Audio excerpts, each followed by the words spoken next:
Hello, good people. Mark Holmes here. As always, I appreciate you guys watching my day job. I'm actually here at Home Depot. I'm picking up some stuff. It's the weekend, a place that you really don't want to come if you're a contractor on the weekend. But since I'm here because I need to do some stuff for the honeydew list, I'm doing a check-in on some of the building materials and things. And the question you have to ask right now is, if you've been holding off and waiting on some of those building projects, is now the time to do it? I might say that now is definitely a good time to do it. The dynamics have truly changed in the last 2 months. 2 months ago, well, maybe a little longer than 2 months ago, lumber futures were around $1,340 for 1,000 board feet. They've been holding and trading from about $600 to $690 right now, which is cut in half. Traditionally, they're about $300 to $400 was about the norm. Now here's what's crazy. 2 months ago, I was getting ready to start working on the red brick house, and I since started working on it. We've torn off the kitchen that used to be there. We've reframed it up and we've redone it.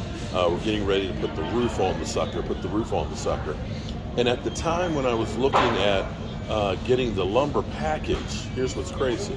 It was $47.85 a sheet. That was just 2 months ago for OSB. Sits here now at $17.85 and has steadily been going down on a weekly basis. Okay, it's only went down $1 from last week. Last week it was $18.35, I believe it was, or so, and it's dropped down to $17.85, which is phenomenal.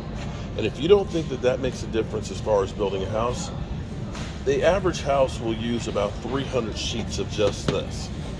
300 sheets at $30 a saving, we're talking about $9,000 difference just on OSB. That is insane. Let's take a look at the tongue and groove plywood for that and see what it's sitting at right now. Because for a while there, it was $97 a sheet. And here we have it, $34 a sheet. Typically, this used to be about 28. The 7/16 used to be about 13. Actually, in 2006, it was actually about 7 when I was building some of my other houses. This is doable. This is truly doable. And the amazing thing is, this at one point last year was $97 a sheet. So definitely the dynamics are beginning to change. Hopefully this helps as far as the inflation goes. With the federal government, of course, going down and hitting the interest rates, bumping them up, that's kind of slowed down some of the demand on the building projects. Now, of course, again, as you start going through here and you all of a sudden start saving $30 a sheet when you got to buy 300, that's $9,000 less money you've got to spend just on OSB. Now, 2x4s have come down from where they were about $8.90 a piece. They've been holding. They have not dropped, at least not in the last couple of weeks. They've been holding at about $4.87 at Home Depot and Lowe's, at least in Northern Virginia. The surprising thing for me is Northern Virginia, which is a higher price market, you would think that the prices would be higher than, say, West Virginia. In West Virginia recently, and the price on those, I don't see any, oh, here we go.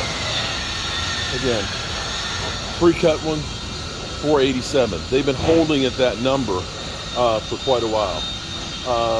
Premium ones, $5.48. They're fur ones. I actually like those actually better than these, personally.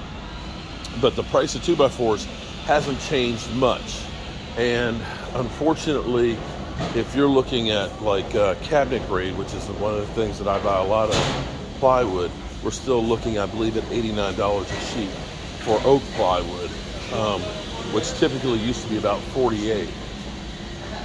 The other good news is copper wiring, which has been crazy. Pretty much, you probably aren't using copper anymore for plumbing because it's just that expensive. And still $89.78 a sheet, still way high, has not moved. Part of that is also too because of the war in Ukraine, because you can't get the Baltic birch right now, so maple plywood and birch plywood is really high. You also have 83.78 for 3/4 inch. A little bit better than the oak, but still sky high. There's also problems with the Canadian lumber because of the droughts, and because it's been warmer, the beetles that eat the trees have been eating the trees like crazy, and of course keeps the price up. We are beginning to get a little bit of relief on the electrical wiring.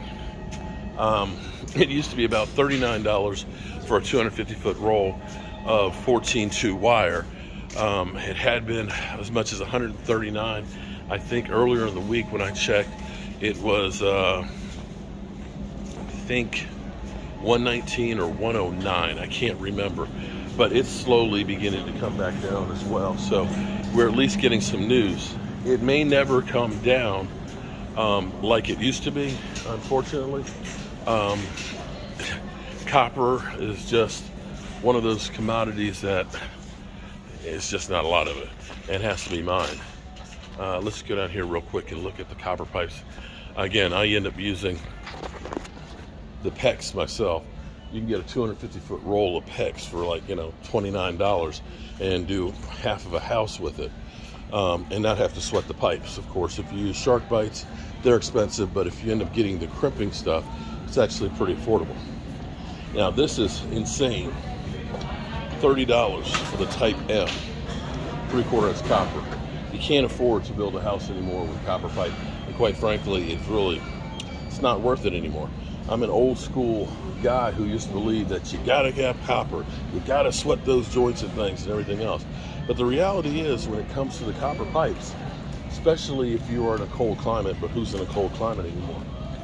Copper will expand and bust.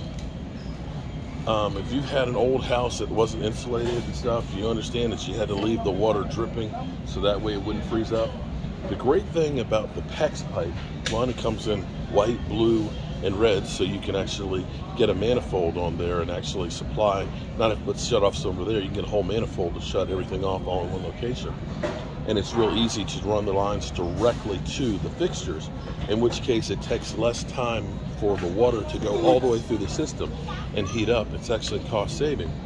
It can expand completely and freeze up, and it will contract as soon as it thaws out and won't bust. So copper, it's old school. As much as I love it, I don't love it anymore. Now let's go over and take a look at the copper wire and see what that's like. I would say, as far as building a house right now, if you have the land, the material costs are definitely going to be down. If you're building it yourself, definitely it's a great time to do that. Interest rates are going to continue to go up because the inflation that's going on there. Buying a house is going to be harder and harder, or more and more expensive in the coming future as the money gets tighter out there. The building materials will come down, so if you have the money and the wherewithal, definitely the lumber prices will probably still come down a bit. Now, the final part of this puzzle I'll put with you guys is what happened last year. The building materials came down in August, and unfortunately the futures shot back up. They shot back up to 1,300, and of course then the prices went way back up. Now I've got to get service cable, which is going to cost an arm and 3 legs.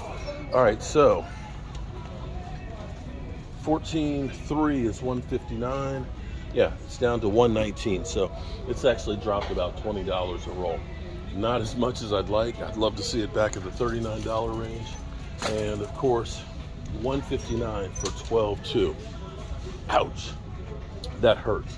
The good thing for me is a lot of the heavier stuff, I think I have actually a roll of the 10.2, which is what you'll use for your water heaters, your heating and air conditioning, your 20 amp, 220 circuits and stuff. Good Lord, $326 a roll. That's insane. That used to be about $100 a roll. That's got a long ways to go, but I think I've got enough for the red brick house that I won't need to buy anymore. And I know I have some of the 8.2, which we'll need for the stove. 50 foot of it. Good God, $266. So you're better off on the lumber. You're getting hosed on the wire, and you can have the workaround using the PEX. will definitely save you time because it's flexible. You can, you know, snake it all through there and things. And that's exactly what we're going to be doing in the red brick house. And hopefully, we'll be building a duplex come the first of the year. I'm Mark Holmes, and well, we took a look. At least there's some relief. Not a lot, but there's some relief. I'll see you soon.